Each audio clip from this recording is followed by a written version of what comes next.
আমি অত্যন্ত গর্বিত যে আমি এমন একটা দায়িত্বে আছি যে দায়িত্বের কারণে আপনাদের সঙ্গেই আমাকে আমার দায়িত্বকালীন সময় কাজ করতে হবে।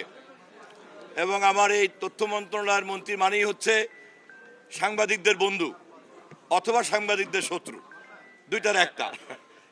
আমি আপনাদেরকে বিশেষ করে এই বরিশালের দায়িত্বপ্রাপ্ত একজন মন্ত্রী হিসাবে আমি আপনাদেরকে তথ্যমন্ত্রী হিসাবে প্রতিশ্রুতি দিই আপনাদের মাধ্যমে সারা বাংলাদেশের সাংবাদিক সমাজকে আমি প্রতিশ্রুতি ঘোষণা করতে চাই। আমরা একটা ভয়ভীতি মুক্ত একটা সাংবাদিকতার পরিবেশ বাংলাদেশে তৈরি করব। আমাদের নেতা দেশনায়ক তারেক রহমান আমাদের প্রধানমন্ত্রীর দায়িত্ব নিয়েছেন এবং একটা অবাধ নির্বাচনের মাধ্যমে দায়িত্ব নিয়েছেন। কোনো ধরনের কোনো বাঁকা পথ, কারচুপি বা কোনো ধরনের কোনো বিতর্কের কোনো স্কোপ নেই। এ গ্রেড ক্লিংকারের কনফিডেন্স সিমেন্ট, বাংলাদেশের হৃদয় জুড়ে। এমনকি এই নির্বাচন সম্পর্কে কোনো মহল, কোনো ব্যক্তি আজ পর্যন্ত প্রশ্ন তুলতে পারে নাই।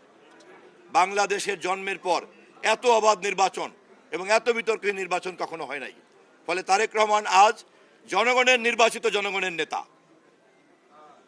আমরা সেই নেতার নেতৃত্বে আমরা একটা পরিকল্পনা বাস্তবায়ন করতে যাচ্ছি। তিনি বলেছেন আই হ্যাভ এ প্ল্যান। সেই পরিকল্পনা অনেক বিস্তৃত, কিন্তু আমরা অগ্রাধিকার ভিত্তিতে কাজে হাত দিচ্ছি। পরিকল্পনার অগ্রাধিকারের মধ্যে আমরা নারী অধিকার, প্রত্যেকটা ফ্যামিলিতে কার্ড পৌঁছানো, বেকারদের জন্য কর্মসংস্থান, কৃষকদের জন্য ঋণ মৌকুফ এবং কৃষক কার্ড দেয়া এবং সমাজ বিরোধীদেরকে তালিকাবদ্ধ করা, এই কাজগুলিকে আমরা গুরুত্বের সঙ্গে বিবেচনা করছি। রমজান মাস চলছে, দ্রব্যমূল্যের নিয়ন্ত্রণটাকে আমরা সবচেয়ে বেশি অগ্রাধিকার দিয়ে ক্যাবিনেটে আলাপ করেছি। পর্যায়ক্রমে আমরা অন্যান্য সব কাজে হাত দিব।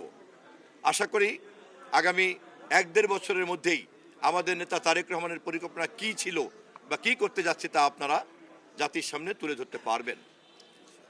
সেই পরিকল্পনার পাশাপাশি আমাদের যে অবকাঠামোগত পরিকল্পনা, যেমন বিশেষ করে সারা বাংলাদেশে 20,000 কিলোমিটারের খাল খনন করার পরিকল্পনা আমাদের আছে। আমরা জোয়ার ভাটার নদী থেকে পানিকে কৃষকের জমি পর্যন্ত নিয়ে যেতে চাই, যাতে কৃষি উৎপাদনে কোনো পানির অভাব না ঘটে। আমরা অবকাঠামোর ক্ষেত্রে বাংলাদেশের বিশেষ করে বন্দরগুলিকে, নৌবন্দরগুলিকে রাজধানীর সঙ্গে সম্পর্কিত করা একটা পরিকল্পনা আমাদের আছে এবং সে কারণেই দক্ষিণ বাংলার পায়রা বন্দরকে রাজধানীর সঙ্গে যুক্ত করার প্রশ্নটি আমাদের গুরুত্বের সঙ্গে বিবেচনা করতে হচ্ছে এবং সে কারণেই ভাঙ্গা পর্যন্ত, পায়রা থেকে ভাঙ্গা পর্যন্ত আমাদের 4 লেনের রাস্তার কাজ আমাদেরকে নতুন করে আবার প্রক্রিয়া শুরু করতে হবে।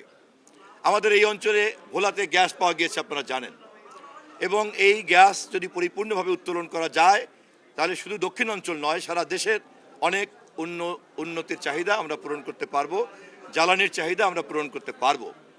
ভোলা একটা দ্বীপ জেলা হওয়ার কারণে এখানকার উত্তোলিত গ্যাস সরবরাহ করার একটা সমস্যা আছে। সে কারণে ভোলা বরিশাল ব্রিজ এবং এই গ্যাস সরবরাহের যে নেটওয়ার্ক, এটা দুটোকে আমরা একভাবে মাথায় নিয়ে চিন্তা করছি। দক্ষিণ বাংলার উন্নয়ন নিয়ে যারা আমরা কাজ করব তারা এই বিষয়ে পরবর্তীতে বিস্তারিত পরিকল্পনা গ্রহণ করব। কুয়াকাটা আমাদের জন্য একটা বিরাট সম্পদ। আমরা যদি এটাকে একটা আধুনিক পর্যটন কেন্দ্রে পরিণত করতে পারি এবং সরাসরি যদি ওখানে বিমান চলাচলের ব্যবস্থা থাকে তাহলে আন্তর্জাতিক পর্যবেক্ষকদেরকে আমরা আকর্ষণ করতে পারবো। এই অঞ্চলের অর্থনীতি যেমন বাড়বে, তেমনি বাংলাদেশে আমাদের বৈদেশিক মুদ্রা বাড়বে, আমাদের রাজস্বায়নটা বাড়বে। আমাদের দক্ষিণ অঞ্চলের এই সম্ভাবনাগুলি কিন্তু অত্যন্ত গুরুত্বপূর্ণ এবং এই কাজে যারা লিপ্ত আছেন আমরা তাদের সঙ্গে যোগাযোগ করব। আমাদের এই এলাকার সম্মানিত যে এমপি মহোদয়রা আছেন, 21 জন এমপি আছেন, আমরা তাদেরকে নিয়ে বসবো। আমি এবং আমাদের সিনিয়র মন্ত্রী মেজর হাফিজ সাহেব, অন্যান্য 3 জন প্রতিমন্ত্রী সহ আমরা এই কাজ নিয়ে আমরা খুব শীঘ্রই আমরা একটা সমন্বিত পরিকল্পনা করব। সেই ক্ষেত্রে দক্ষিণ বাংলার সাংবাদিক হিসাবে আপনাদের কাছ থেকে আমরা সবচেয়ে বেশি সহযোগিতা পেতে পারি, কারণ আপনারা লাগাতারভাবে এই বিষয়ে প্রতিবেদন করছেন, গবেষণা করছেন, কাজ করছেন, চিন্তা করছেন, তথ্য আছে, পরিসংখ্যান আছে। সে কারণে আমি আপনাদের কাছে আহ্বান রাখলাম যে এই কাজে আমি আপনাদের কাছ থেকেও সহযোগিতা নিব। 180 দিনের একটা পরিকল্পনা আমরা হাতে নিচ্ছি। আমরা শীঘ্রই এটা প্রচার করব। প্রথম 180 দিনের কাজগুলি কি কি হতে পারে এবং যেটা বাস্তবায়নযোগ্য এমন একটা পরিকল্পনা আমরা করব। 180 দিনের পরেরগুলিকে আমরা একটু সুদূর প্রসারী পরিকল্পনার মধ্যে ফেলবো। এইভাবে আমরা আশু করণীয় এবং একটা সুদূর প্রসারীয় করণীয় আমরা নির্ধারণ করব। সরকারের বয়স মাত্র কয়েকদিন, তো এর মধ্যেই আমরা কয়েক জায়গায় লক্ষ্য করেছি যে সরকার পরিচালনার ক্ষেত্রে যে নিয়ম নীতি বা বিভিন্ন নিয়োগ, বিভিন্ন সমস্যা ইত্যাদির ক্ষেত্রে প্রচলিত আইন এবং আইন প্রয়োগকারী সংস্থার ক্ষমতার বাইরেও কেউ কেউ তৎপরতা দেখানোর চেষ্টা করেন। আমরা এই ধরনের যে কোনো তৎপরতাকেই আমরা মনে করি, এই ধরনের সংঘবদ্ধ যে কোনো আইন বিরোধী তৎপরতাকেই আমরা মব বলে চিহ্নিত করি।